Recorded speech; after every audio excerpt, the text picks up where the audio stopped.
मंजिल उन्हीं को मिलती है जिनके सपनों में जान होती है। पंखों से कुछ नहीं होता, हौसलों से उड़ान होती है। इन्हीं सब बातों को सच किया है एक कवि ने, जो अपनी कलम की ताकत से अंग्रेजों के हुकूमत को हिलाकर रख देते थे। ये सूरज निकला बिहार की धरती से और भारत की आकाश पर छा गया। नाम था रामधारी सिंह दिनकर। एक ऐसा कवि जिनकी कविताओं का तोड़ आज भी नहीं है।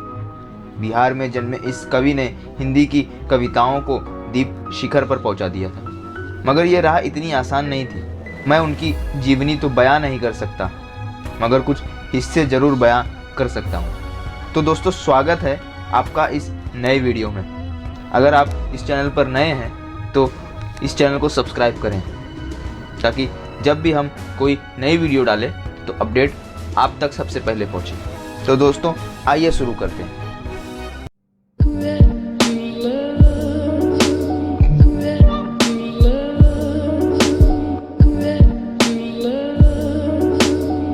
रामधारी सिंह दिनकर जी का जन्म 23 सितंबर 1908 को बिहार के बेगूसराय जिले के सिमरिया गांव में हुआ। उनके पिता का नाम रवि सिंह था, माता का नाम अनुरूप देवी था। इनके पिता एक किसान थे, जिनकी मृत्यु अल्प आयु में हो गई थी। दिनकर के दो भाई थे, एक उनसे बड़े और एक उनसे छोटे। दिनकर जब 2 वर्ष के थे तब उनके पिता का देहांत हो गया।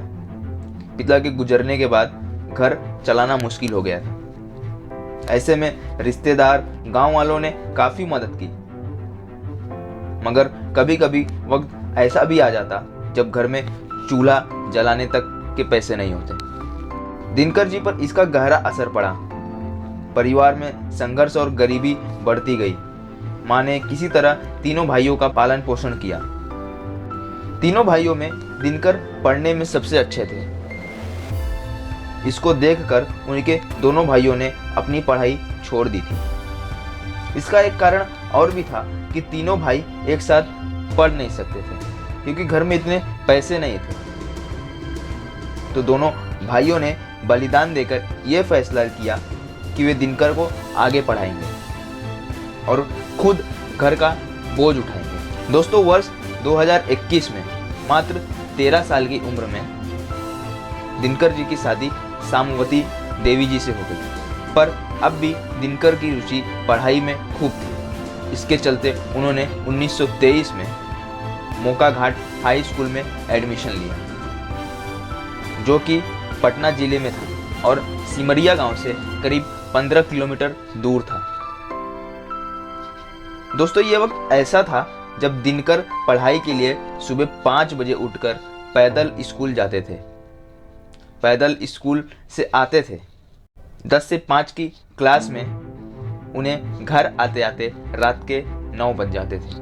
उनका शरीर थक जाता था, परंतु मन नहीं थकता था। दोस्तों, दिनकर ने पटना विश्वविद्यालय से इतिहास राजनीतिक विज्ञान में बीए किया। उन्होंने संस्कृत, बांग्ला, अंग्रेजी और उर्दू जैसी भाषाओं का गहन अध्ययन किया, लेकिन सबसे प्यारी लगी उन्हें राष्ट्रभाषा हिंदी। जवान होते रामधारी सिंह दिनकर के मन में अब कविता की गंगा बहने लगी थी। सबसे पहले बेगूसराय में छपने वाले प्रकाश मैगजीन में उनकी कविताओं को जगह मिली। दोस्तों, कवि बनने से पहले दिनकर जी ने कई सरकारी नौकरियां भी की हैं। दिनकर ने अपनी कविताओं के माध्यम से अंग्रेजी सरकार की नींव को हिलाकर रख दिया, जिसका आलम यह था, अंग्रेजी सरकार के समय वो हिंदी के सलाहकार हुआ करते थे। तब उनकी कविताओं के चलते उन्हें 4 साल में करीब 22 बार ट्रांसफर दिया गया। दोस्तों, दिनकर जी को अपनी पहली सैलरी 55 रुपये पर मंथ मिली थी। दोस्तों, दिनकर जी ने अपने नाम के आगे दिनकर उस वक्त जोड़ा जब प्रकाश मैगजीन के एडिटर ने उनसे कहा कि आप प्रकाश के स्रोत हैं। उस दिन से दिनकर जी ने अपने नाम के आगे दिनकर जोड़ा और नाम हुआ रामधारी सिंह दिनकर। दिनकर हिंदी के एक प्रमुख लेखक, कवि व निबंधकार थे। वे आधुनिक युग के श्रेष्ठ वीर रस कवि के रूप में स्थापित हैं। दोस्तों, देश आज़ाद होते ही देश में दिनकर का नाम विख्यात होता गया। और उन्हें राष्ट्र कवि के रूप में देखा जाने लगा था। ये साल था 1962, जब भारत की चीन से युद्ध में हार हुई थी।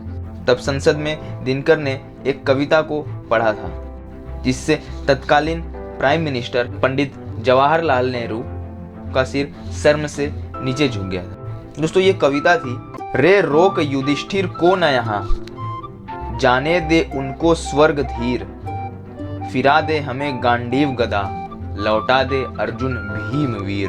जिसमें उन्होंने नेहरू जी को युधिष्ठिर कहकर संबोधित किया था। और दिलचस्प बात यह थी कि राज्यसभा सदस्य के तौर पर दिनकर जी का चुनाव पंडित जवाहरलाल नेहरू ने ही किया था। दोस्तों, भारतीय स्वतंत्रता अभियान के समय उन्होंने अपनी कविताओं से ही जंग छेड़ दी थी।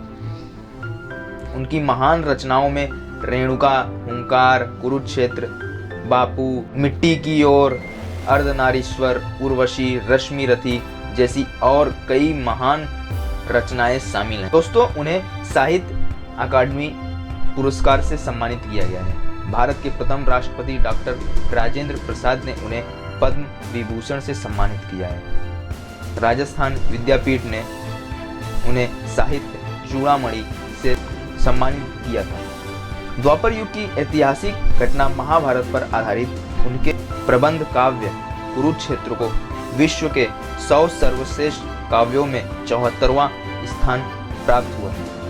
हिंदी काव्य जगत के सूर्य रामधारी सिंह दिनकर की मृत्यु 24 अप्रैल सन 1974 को चेन्नई में हुई थी और ये सूर्य सदा के लिए अस्त हो गया और पीछे छोड़ गया कविताओं की महान विरासत। क्योंकि जब जब हिंदी की कविताओं को याद किया जाएगा तब तब दिनकर का स्थान हमेशा प्रथम ही रहेगा। दोस्तों, उनके मृत्यु के समय उनकी आखिरी लाइन जो दिनकर जी ने लिखी थी वो थी, सब कुछ पाकर इंसान इतना खाली खाली क्यों। वीडियो पसंद आया तो इसे लाइक, शेयर और कमेंट करना ना भूलें। चैनल को सब्सक्राइब करें ताकि जब भी हम नई वीडियो डालें तो अपडेट आप तक सबसे पहले पहुंचे। धन्यवाद दोस्तों, जय हिंद।